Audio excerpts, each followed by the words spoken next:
So now we turn to this idea of, guarding one's privates within marriage.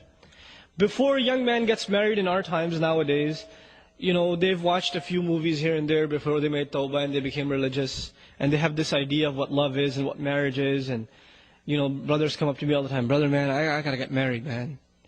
As though like in their head, once they get married, all their temptations are just gonna poof, disappear. And life is gonna be bliss and we're gonna read Quran together, And, it's gonna be just a spiritual experience, right? And there's this fantastic view of what marriage really is. Those of you that are married are probably not even laughing right now because they're like, what? Because, what is he talking about? Because you don't even remember feeling that way, right? So, yeah, it's many a times you do run into a brick wall because what is shown to us about marriage, our idea of marriage, especially the modern mind, whether Muslim or otherwise, the modern idea of love and companionship and a man and a woman together, the idea of it is basically the same as dating. Okay? And dating means you have all the fun and when things get difficult, you walk away. That's what dating is, right? So what we actually, when we think of marriage, men, brothers and sisters even, when they think of marriage, they're thinking of the aspects of marriage that are like dating. But there's a lot more to marriage than dating, right? There's the bills, and there's the chores, and then you have to learn to live with another person, which is very difficult. You do things your way, she does things her way, and now there's a towel hanging the wrong way, or the toothbrush is in a different place, or there's too little sugar in your coffee or something, or little things start adding up and in the beginning, I love her too much, I'm not going to say anything, I can handle this. But a couple of years later, it starts piling up, and you're like, again with the sugar, and it starts adding up. Now this doesn't happen in dating because you're tired of this girl, move on to the next one. Or she's tired of you, I think, I don't want to deal with your smell anymore, I'm out. It's just walk away from it. But marriage is a serious commitment. And the terminology used in Quran is very strong. Al-Muhsanat, Al-Muhsinin. The Muhsin, the Ihsan, in Arabic, it's the word used for putting someone inside a fort, like a military camp. The idea of that is there are enemies outside. Once you're inside this military facility, you're safe, right? So women are described as women, are females that have been put inside the camp of protection. And who's protecting them? The husband is. From everything, from sadness, from difficulty, from shamelessness, in terms of ignorance, he's protecting them, he's giving them an education, he's protecting them in every single way. And the one who wants to get married, Allah describes him, muhsinin ghayra musafihin. They are people they are men who have the intention of bringing women into this fort, into their protection, to start families, not just to get their desires out. غَيْرَ مُسَافِحِينَ. Musafih is someone who has hormones overtaking him. That's why he wants to get married. That's it. Right? So Allah changes our mindset about marriage. But if you marry for the right reasons, then you will have a healthy relationship with your wife. If you marry for the wrong reasons, and the wrong reasons are, I have hormonal problems, that's why I want to get married. And that's it. You know what? You're going to have a miserable marriage and you'll never be satisfied. And many of you learned this the hard way already. Because the intention was all messed up. The intention has to be to start a family, to please Allah subhanahu wa ta'ala, to increase the good in society. So now, the underlying principle in marriage, as it is in everything else in this deen of Allah subhanahu wa ta'ala, you worry about your obligations, and you forget about your rights. I know that sounds very harsh. But if you can do that, experiment it for 6 months. Forget about your rights, worry about your obligations. What can I do for my wife? What more can I do for her? Can I buy her a gift? I haven't given her anything for a long time.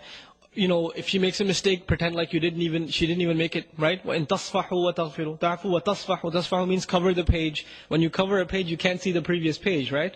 So if your wife makes a mistake, you pretend like you don't even see it, right? Instead of bringing it up and again with this, So you cover her mistakes, and you go out of your way to fulfill your side of the obligations. You go out of your way to show sabr and compassion and overlooking, and even the hurtful comments, you don't respond to them except with a smile, etc., etc. You go out of your way to do your part. Because when you start expecting You expect certain things from your wife. She should take care of me. I have physical needs. I have psychological needs. She should give me company. She should be nicer to me. She should smile when I come home from work instead of frowning at me all the time and reminding me what groceries I didn't do or what laundry I forgot to finish, right? She should be nicer to me. There's always these expectations in your head. And you know the believer, who does he expect from? The believer expects from his Lord, right? Because everyone besides Allah subhanahu wa ta'ala will disappoint your expectations. ضَعُفَ الطَّالِبْ وَالْمَطْلُوبِ is a universal principle Allah Azza wa Jalla revealed. The one who seeks, the one who demands is weak, has been weakened. And whatever he seeks has also been weakened, inherently weak. So long as you place any hopes in creation, you are necessarily going to be disappointed. You put hopes in your boss, he's going to give you a promotion, it's not going to happen. You know? You put hopes in a friend, he's going to come through, he gave you an appointment time, he's going to pick you up, he's going to be late. He's not going to be able to make it. You put hopes in creation, you put hopes in things, they will disappoint you. Allah Azza wa Jal wants us to learn to place hopes only in Him. And then when this attitude is developed, then what happens is, if your wife gives you a little, you're very grateful because you weren't expecting anything. A lot of times what happens is, we read a couple of Islamic books, maybe a couple of hadith about the rights of a husband and the rights of a wife, and what the crazy thing that happens is, husbands are reading about what husbands deserve, and wives are reading about what wives deserve. As opposed to the opposite. Husbands are supposed to be reading about what? What the wives deserve. But everybody's obsessed with themselves. They're selfish. Even when they come to Islam, they learn and they study that which serves them. So for example, parents, they may not know any Qur'an, but they know وَبِالْوَالِدَيْنِ إِحْسَانًا. They know that one. They don't even know where it is in the Qur'an, but they know this by heart. Right? Why do they know this by heart? Because it serves them. Right? The men, they may not know much about Qur'an, but as soon as the wife says a word, الرِّجَالْ قَوَّمُونَ عَلَى النِّسَاءِ, because it's self-serving. Now you're not a servant of Allah subhanahu wa ta'ala, you're using Allah's deen to serve yourself, right? So one has to understand, our deen first and foremost is a responsibility to fulfill our obligations. So we study and we learn how do we excel with our wives? How does the wife excel with the husband? You know, I gave a khutbah some time ago about the rights of the wife and the husband. And you know, I made 2 handouts. One was advice for wives, one was advice for husbands. And I said it over and over in the khutbah. Don't read the rights of the husband. Please, husbands, don't read those. Just read the rights of the wife. I made a handout for you, don't read the wife's handout. Read your handout. 20 brothers come up to me after the khutbah. Brother, that handout for the wives, can you give me a copy? It's like, no, I can't give you a copy. Because you're going to go home and say, see this? Point number 4 right here? You've been missing out on this for 6 months. You know? And these are real problems in marriage. This can lead to a really serious turmoil in marriage. So you want to have a healthy relationship in marriage, you have to take care of your obligations.